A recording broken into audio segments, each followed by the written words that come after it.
Well, Freema, today marks day two of the picketing at the Finance Ministry by the Pensioner Bondholders Forum. Now, members of this group since yesterday have been picketing the Finance Ministry in protest of government's failure to pay outstanding coupons and principals on their investments. Also, they complain about the level of communication that's coming out of the Finance Ministry. They say that they expect government to be forthcoming with information that they can use to plan their lives. If you exempt somebody, then you don't come back and say, let me discuss with you. It is the person who stepped out that you are saying, look, you stepped out, but now I'm finding it difficult. But this one I exempted because I am sure that together with those who joined, I can pay them. Fine, that is it. Then now, we come 21st, you say that we said no. Then we give you up to 28th. Then you announce that you pay all before the end of the month. It is just fair at a certain level to maintain your integrity and your word.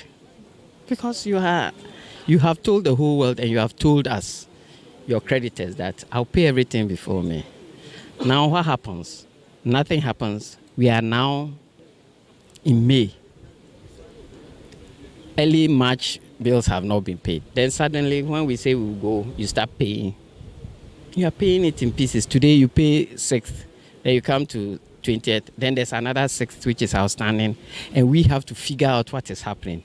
If you have a problem, I think in all fairness, because you wrote and stood in front of Parliament and on behalf of the Finance Ministry said, and on behalf of the government of Ghana said, I have exempted you. Tell the person I have a problem. These specific dates, I'll pay these amounts. The person can also plan, go to bed. Of course, it's ideal. People would have peace of mind. They know, look, come next week, come 2 weeks' time. Because all the coupons are paid at 6 months interval. So people plan with their resources. If others have several bonds, so they've staggered it. They know that every month I'll get 1,000, I'll get this, I will use it for that, I'll use for this. That is the purpose of going into these government bonds, which is supposed to be the most secure for a pensioner who doesn't want aid. And in most cases, that's the investment with the lowest return.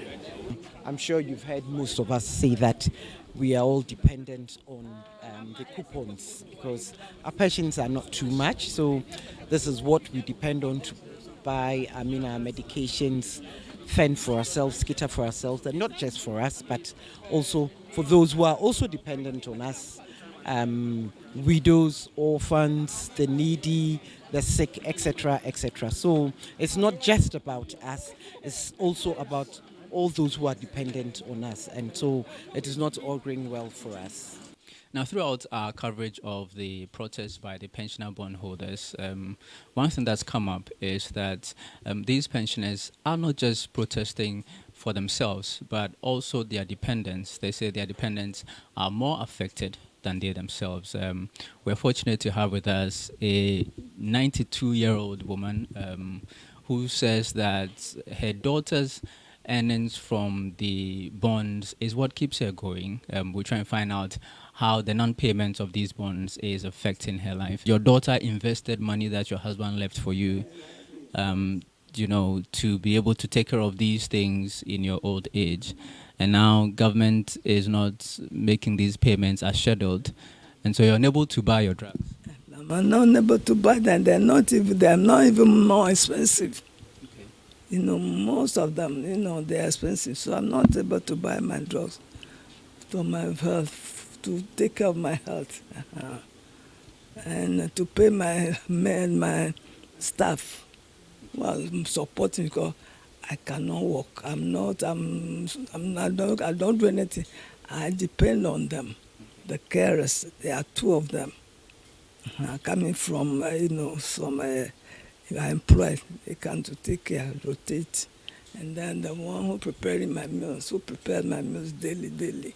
And though the cleaners, the watchman, the one who's and then the garden man, they all come to take care of me. I have to pay them.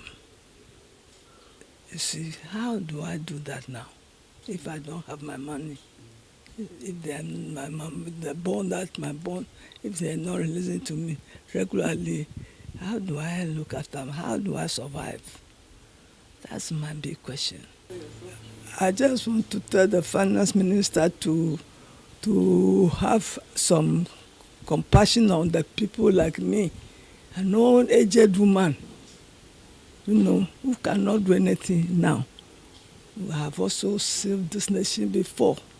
So he should let me have whatever is my due. He should let me have it.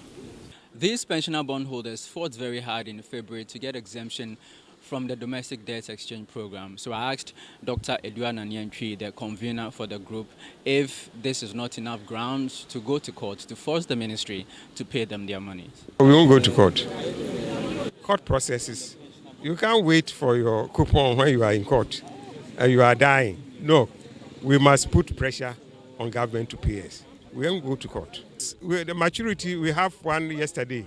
So until it is cleared up to yesterday, government still has outstanding. And we are clear. We say pay all outstandings before we stop the picketing. But isn't that asking for too much? It is not too much, it's our money. My name is Charles Osukumi. I've been reporting from the Finance Ministry for Citi News.